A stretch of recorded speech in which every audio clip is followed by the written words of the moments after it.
The growing concern surrounding the H5N1 avian influenza virus has taken a more alarming turn with its recent transmission to cattle, marking a dangerous shift in its evolution. Once considered a virus primarily affecting birds, H5N1 has now demonstrated an ability to infect a broader range of mammals, raising significant concerns about its potential impact on human health. The latest developments, discussed in the podcast Sensible Why Resistant, highlight the urgent need for increased surveillance, stricter biosecurity measures, and a proactive approach to preventing a future pandemic. The history of H5N1 is marked by sporadic outbreaks in birds, with occasional spillover into humans, often resulting in severe illness or death. First identified in humans in 1997 in Hong Kong, the virus quickly demonstrated its high lethality, killing more than half of those infected. Over the years, outbreaks among poultry have led to mass culling operations, disrupting agriculture and the economy while maintaining the virus in circulation. However, what sets the current situation apart is the virus's newfound ability to infect cattle, a species previously considered unlikely to harbor avian influenza. This shift represents a disturbing development, as it significantly increases the chances of viral reassortment, a process through which influenza viruses exchange genetic material, potentially creating a strain more capable of human-to-human transmission. The emergence of H5N1 in dairy cattle in the United States has raised immediate concerns about food safety and zoonotic transmission. Unlike previous outbreaks, where transmission was primarily linked to direct contact with infected birds, the spread among cattle appears to be occurring through contaminated milking equipment and shared farm environments. This suggests that biosecurity protocols in the dairy industry may be insufficient to prevent cross-species infection. Even more concerning is the detection of the virus in raw milk samples, indicating that unpasteurized dairy products could serve as a potential route of exposure for humans. While pasteurization is expected to inactivate the virus, the mere presence of H5N1 in the food supply chain underscores the need for heightened vigilance and rigorous safety measures. Despite limited human cases reported so far, there are strong indications that exposure to infected cattle may be more widespread than currently documented.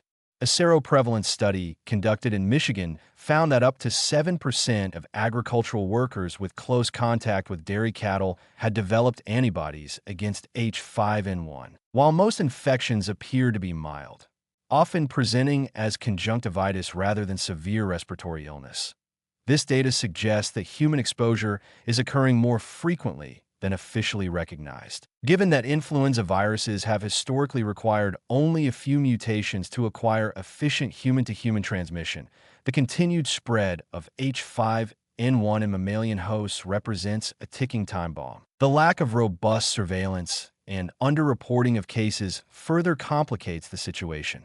Many mild or asymptomatic infections in humans may go undetected, allowing the virus to evolve unchecked. In response, the U.S. Centers for Disease Control and Prevention, CDC, has called for increased genetic sequencing of influenza cases to identify any emerging mutations that could signal a shift toward human adaptation. However, the effectiveness of these measures depends on global cooperation, as influenza viruses do not recognize national borders. The delayed and often reactive nature of public health responses to emerging threats raises the question of whether authorities are truly prepared for a worst-case scenario. The potential for an H5N1 pandemic is not a distant theoretical concern, but a growing reality that demands immediate action.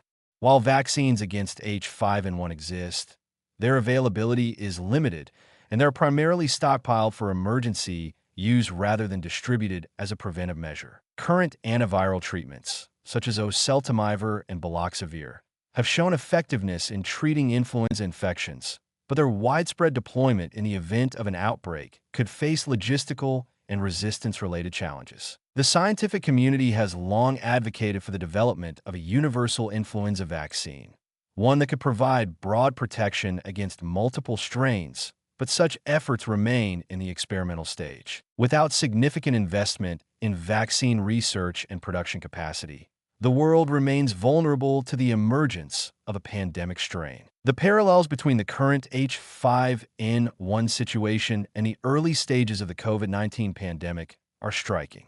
Both involve zoonotic viruses with the potential for human transmission.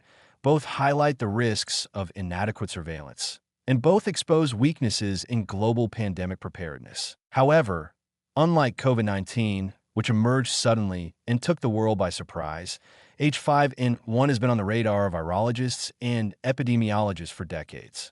The failure to contain its spread among mammalian hosts could lead to a preventable catastrophe. If the virus acquires the ability to transmit efficiently among humans, the consequences could be far more severe than what was experienced with COVID-19, given H5N1's historically high fatality rate. A critical component of prevention lies in addressing the conditions that facilitate viral spillover.